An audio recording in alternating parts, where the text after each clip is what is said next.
Ngayong araw, October 26 ay naganap na nga kaninang tanghali ang online ticket selling para sa concert ng The Better Endings Tour 2025 ng M2M na darating nga sila sa Manila at magko-concert sa May 1st, 2025. Ilang buwan na lamang ang paghihintay ng mga Pinoy fans at masisilayan na nila ang comeback for 25 years ng M2M o 2 dekada.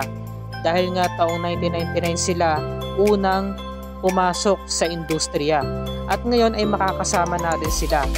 Ngayong gabi mga kaibigan ay nasurpresa tayo sa kanilang bagong post dahil ilang oras lamang wala pa yatang isang oras tama ay ubos na agad ang tickets, kaya maski sina Marion at Marit ay talagang nagulat dahil nga sobrang agresibo ng mga Pinoy fans na makabili ng ticket at naubos agad ito. Kaya naman ay maraming nagwi-wish o humihiling na magkaroon sana ng night 2 o pangalawang gabi ang kanilang concert dahil nga mabait ang M2M at pinabigyan tayo. Kaya naman ay magkakaroon ng ikalawang concert ang M2M sa darating na May 2 at heto ang kanilang caption: "Sold out? This is so incredible. We are all smiles. Another Manila date just announced. Tickets out October 30th. So, ano pang hinihintay natin mga kaibigan? Sa October 30 ay magbebenta muli sila ng ticket.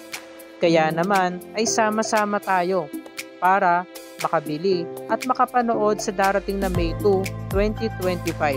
Yan lamang po ang bagong update ngayon mga kaibigan. Kung bago ka pa lamang sa aking channel, please hit the like button and subscribe button para lagi ka updated sa aking channel.